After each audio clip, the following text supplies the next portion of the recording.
Almost every image can benefit from some amount of sharpening in Camera Raw. You'll notice when I move over to the detail panel that if you're working on a RAW file, there's actually a default amount of sharpening applied to your image. This amount slider will be set to 25. Because we've got a JPEG file here, the amount slider is set to 0 because Camera Raw is not sure if the camera has actually already applied sharpening. So it doesn't want to apply sharpening on top of something that's already been sharpened. On the other hand, if you're working with your RAW files, Camera Raw is going to assume that it needs a little bit of sharpening and will set the amount to 25.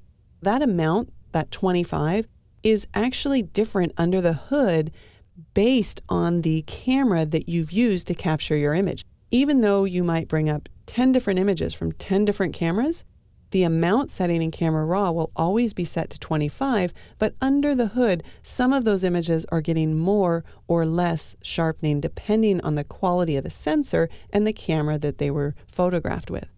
Let's talk about the different settings in the sharpening area here. The amount is how much contrast or how much sharpening you're going to add. In order to accurately see this, we want to go ahead and zoom in to 100%. So I'll use Command Option 0 and then hold down the space bar in order to move over to the face.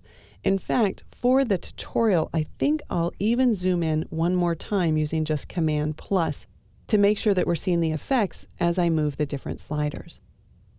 So the amount controls the amount of contrast that Camera Raw applies when it finds an edge. If I move this all the way over to the right, you can see that in this case, Camera Raw is finding a lot of little edges because this is a JPEG file and it's been compressed. So it's actually sharpening all those little areas that have already been compressed. If you're working with your own RAW file, even if you move the amount to 150, you probably won't see as much of a drastic change. So the amount is the amount of contrast. The radius determines how many pixels are affected when Camera Raw applies the amount or the contrast to an edge.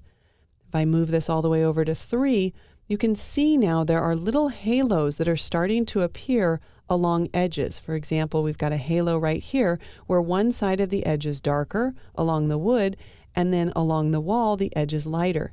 Same with around the pumpkin eye here. You can see that right around the eye is getting lighter, whereas the inside of the eye is getting darker. Obviously, I've applied far too much or far too great a value for the amount slider and the radius, but I want to make sure that you can see what's happening. Because the next step that we're going to do is we're going to use either the detail or the masking slider in order to suppress the noise in the less contrasty area. So both detail and masking are ways to suppress. They just have different looking masks or different ways of suppressing information. Let's use the detail slider first, and I'll move it all the way to the right. You can see that when it's at 100, we're not actually masking any of the detail, say for example, in the wall. As I move the detail slider to the left, you can see that we're now suppressing the amount and the radius in those areas that have less contrast, but we're still applying them to the heavier edges or the more contrasty edges.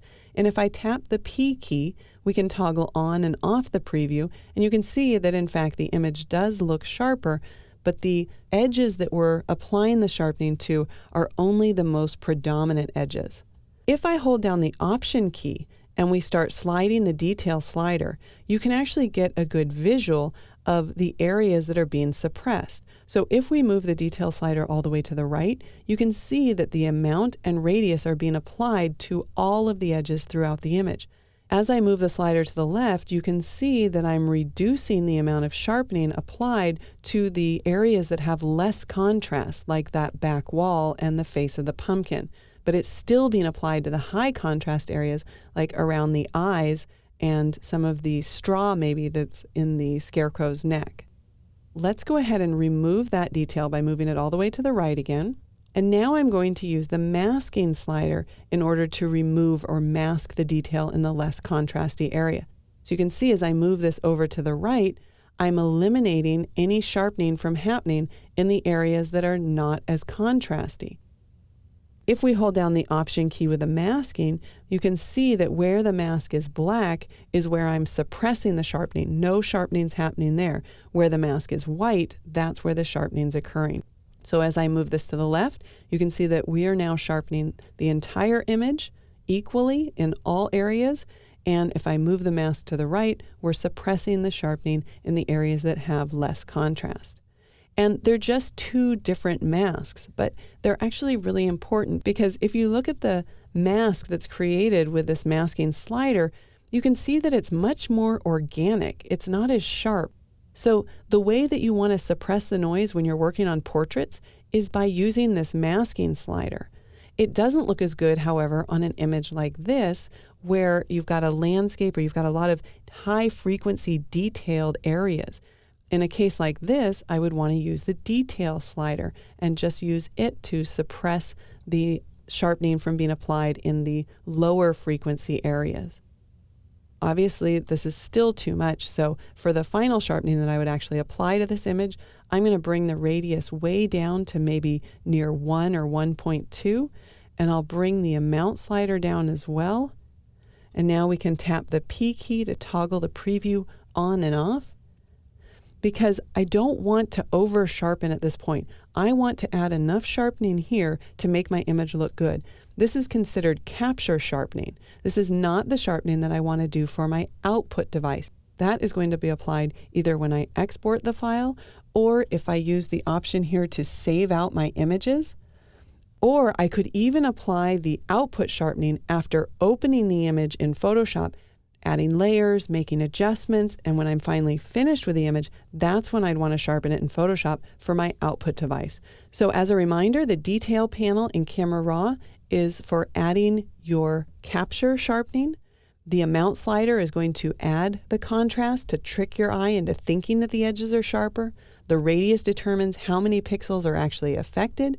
And then you'll use the detail or the masking slider to suppress the sharpening in the areas that have lower frequency. And typically you'll use the detail slider to suppress when you're using sharpening on your landscape images, and you'll use the masking slider to suppress the sharpening in the detailed areas when you're working with portraits.